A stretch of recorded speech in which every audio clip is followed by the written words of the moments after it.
तो हेलो दोस्तों, स्वागत है आप सभी का फैक्ट स्टोरेज के एक और बिल्कुल ही यूनिक और इंटरेस्टिंग से वीडियो में। और आज की इस वीडियो में मैं आपको free fire e sports tournaments के 10 सबसे इंपॉर्टेंट रूल्स के बारे में बताने वाला हूं, जिन रूल्स को फ्री फायर के हर एक ई स्पोर्ट्स प्लेयर को फॉलो करना पड़ता है। और अगर आप अपना फ्यूचर ई स्पोर्ट्स में देखते हो तो आपको इन 10 रूल्स को जरूरी से फॉलो करना पड़ेगा। और वैसे तो फ्री फायर ई स्पोर्ट्स के काफी सारे रूल्स है, बट आगे इस वीडियो में आपको जिन 10 रूल्स के बारे में बताने वाला हूँ वो rules free fire e sports के सबसे इंपॉर्टेंट रूल्स है, जिन रूल्स को अगर आप या आपको कोई टीममेट गलती से भी तोड़ता है तो आपके पूरे टीम को टूर्नामेंट से डिस्क्वालीफाई कर दिया जाएगा। सो अगर आप एक free fire e sports player बनना चाहते हैं या आपने अभी ई स्पोर्ट्स खेलना शुरू किया है तो ये वीडियो आपके लिए बहुत इंपॉर्टेंट होने वाली है, क्योंकि एक न्यू ई स्पोर्ट्स प्लेयर और एक न्यू ई स्पोर्ट्स टीम को इन रूल्स के बारे में पता नहीं होता है और वो जाने अनजाने में इन रूल्स को तोड़ देते हैं, जिसके वजह से उनकी पूरी टीम को डिस्क्वालीफाई कर दिया जाता है। सो अगर आप एक real free fire e sports lover है तो इस वीडियो को एंड तक जरूर देखिएगा। लेकिन वीडियो को स्टार्ट करने से पहले मेरी आपसे एक छोटी सी रिक्वेस्ट है कि अगर आपने अभी तक हमारे चैनल को सब्सक्राइब नहीं किया है तो सब्सक्राइब जरूर से कर दीजिएगा, क्योंकि मेरी वीडियोस को देखने वाले 85% लोगों ने मेरे चैनल को सब्सक्राइब ही नहीं किया है। तो अगर आप उन 85% लोगों में से है तो चैनल को सब्सक्राइब जरूर से कर दीजिएगा। तो चलिए वीडियो को स्टार्ट करते हैं।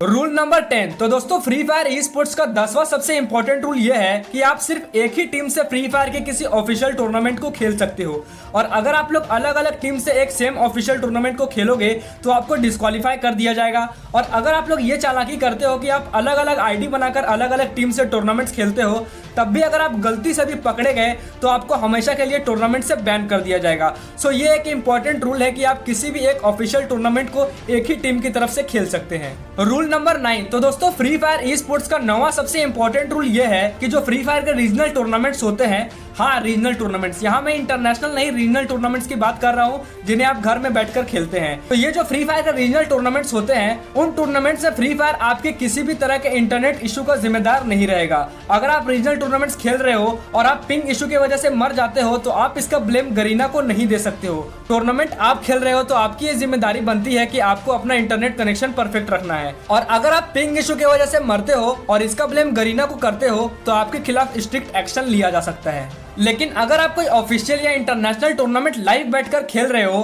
और तब आपका हाई पिंग का इशू आता है तो आप सीधा फ्री फायर को इसका हाई पिंग का ब्लेम कर सकते हो, क्योंकि ऑफिशियल और इंटरनेशनल टूर्नामेंट में जिस जगह प्लेयर्स बैठकर टूर्नामेंट खेलते हैं उस जगह पे internet connection officially free fire के द्वारा प्रोवाइड करवाया जाता है। और तब आपका इंटरनेट इशू आता है तो इसका ब्लेम आप सीधा फ्री फायर को कर सकते हो, क्योंकि वह इंटरनेट कनेक्शन खुद फ्री फायर ने प्रोवाइड करवाया है। तो अच्छे पिंग या खराब पिंग दोनों का जिम्मेदार फ्री फायर खुद रहेगा। Rule number 8। तो दोस्तों, फ्री फायर ई स्पोर्ट्स का 8वां सबसे इंपॉर्टेंट रूल यह है कि फ्री फायर के किसी भी ऑफिशियल टूर्नामेंट में आप किसी भी तरह का एब्यूज वर्ड यूज नहीं कर सकते हो। और ऑफिशियल टूर्नामेंट जिनमें प्लेयर्स एक साथ बैठकर टूर्नामेंट खेल रहे होते हैं, उस टूर्नामेंट में आपकी वॉइस रिकॉर्ड हो रही होती है। और अगर आपने किसी भी तरह का एब्यूजिंग वर्ड बोला या आपके किसी टीममेट ने रफ वर्ड यूज किया तो आपकी पूरी टीम को डायरेक्ट टूर्नामेंट से डिस्क्वालीफाई कर दिया जाता है। और साथ ही फ्री फायर के जिन ऑफिशियल टूर्नामेंट्स को प्लेयर्स अपने घर में बैठकर खेल रहे होते हैं, तो जब टूर्नामेंट का कस्टम बनता है और जब प्लेयर्स कस्टम में एंट्री करते हैं तो जैसा कि आपको पता है कि कस्टम में एक चैट का ऑप्शन होता है, तो उस चैट सेक्शन में आप किसी भी प्लेयर या किसी भी टीम को कुछ गलत नहीं बोल सकते हैं, उन पर एलिगेशन नहीं लगा सकते, उनको टीज नहीं कर सकते हैं। वहां किसी भी तरह का बहस करना अलाउ नहीं है। और अगर कोई प्लेयर कस्टम चैट सेक्शन में बहस करता है तो उनको ऑफिशियल वार्निंग देते हैं, और तब भी कोई प्लेयर बहस करता है तो उस प्लेयर के पूरी टीम को डिस्क्वालीफाई कर दिया जाता है। सो याद से ये रूल याद रखिएगा, क्योंकि मैक्सिमम प्लेयर्स चैट सेक्शन में बहुत बहस करते हैं। Rule number 7। तो दोस्तों, फ्री फायर ई स्पोर्ट्स का 7वां सबसे इंपॉर्टेंट रूल यह है कि फ्री फायर के किसी भी ऑफिशियल टूर्नामेंट में आप किसी भी प्लेयर को ग्लूवल से ब्लॉक नहीं कर सकते हैं और ना ही ग्लूवल में फंसाकर उस प्लेयर को मार सकते हैं।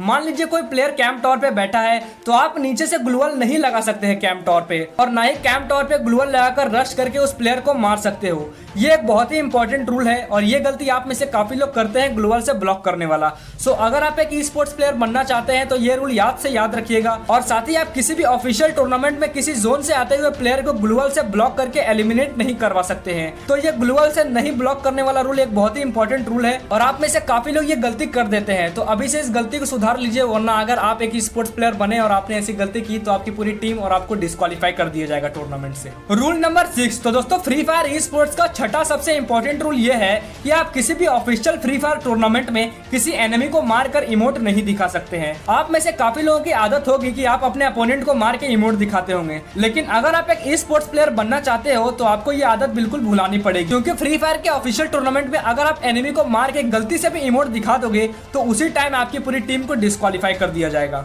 Rule number 5। तो दोस्तों फ्री फायर ई स्पोर्ट्स का 5वां सबसे इंपॉर्टेंट रूल ये है कि कभी कभी ऐसी सिचुएशंस आ जाती है ऑफिशियल टूर्नामेंट्स में जब किन्हीं दो टीम्स के सेम पॉइंट्स हो जाते हैं, तो ऐसे में टेबल में किस टीम को आगे रखा जाएगा। तो इस सिचुएशन में उन दोनों ही टीम्स में जिस टीम का प्लेसमेंट पॉइंट ज्यादा होता है उस टीम को आगे रखा जाता है, और अगर कोइंसिडेंस से टीम्स की प्लेसमेंट पॉइंट भी सेम हो जाती है तो इस सिचुएशन में इन दोनों ही टीम्स के लास्ट मैच का जो स्कोर है उसके अकॉर्डिंग उनकी नंबरिंग की जाती है।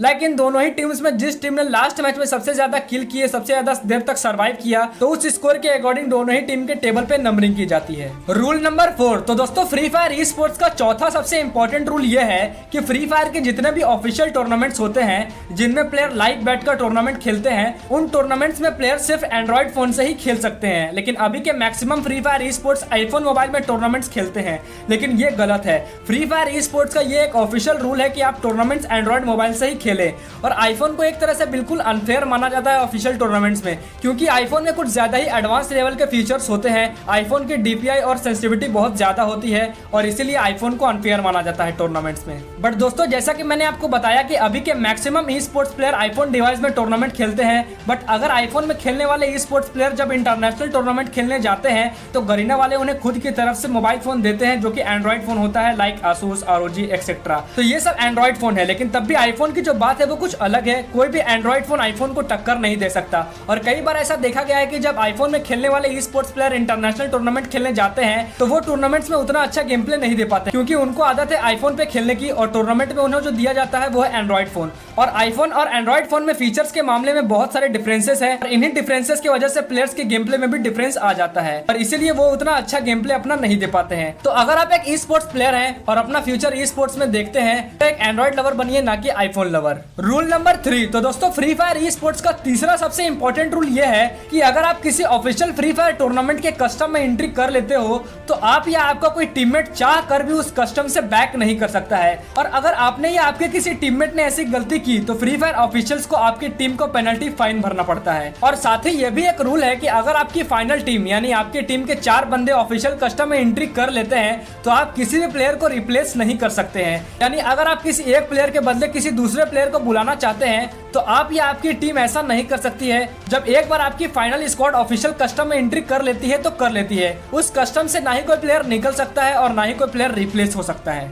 Rule number 2। तो दोस्तों फ्री फायर ई स्पोर्ट्स का दूसरा सबसे इंपॉर्टेंट रूल यह है कि जो फ्री फायर के ऑफिशियल टूर्नामेंट्स होते हैं जिनमें आपको फ्री फायर वाले खुद की तरफ से फोन देते हैं उस टूर्नामेंट को खेलने के लिए, तो ये जो फोन दिया जाता है इस फोन के फाइल या सेटिंग के साथ आप बिल्कुल भी किसी तरह का छेड़छाड़ नहीं कर सकते हैं। आपको उस फोन का कोई भी एप्लीकेशन या कोई भी चीज ओपन करने की परमिशन नहीं होती है, और आपको वहां सिर्फ फ्री फायर गेम ओपन करके दिया जाता है जिसको आपको खेलना है। और अगर आप सेटिंग या उस फोन के किसी भी फीचर के साथ छेड़छाड़ करते हो तो फ्री फायर ऑफिशियल्स ये समझ लेते हैं कि आप मोबाइल में किसी तरह का हैक या एम्बॉट यूज करने की कोशिश कर रहे हो। अब चाहे आप हैक या एम्बॉट यूज करने की कोशिश करो या ना करो, अगर आप फोन के फाइल्स या सेटिंग के साथ छेड़छाड़ करते हो तो आपके खिलाफ लीगल एक्शन लिया जाता है और आपकी पूरी टीम को डिस्क्वालीफाई भी किया जा सकता है। Rule number 1। तो दोस्तों फ्री फायर ई स्पोर्ट्स का सबसे पहला इंपॉर्टेंट रूल यह है कि जो फ्री फायर के नेशनल या इंटरनेशनल टूर्नामेंट्स होते हैं, जिन टूर्नामेंट्स में प्लेयर लाइव बैठकर टूर्नामेंट खेल रहे होते हैं, लाइक फ्री फायर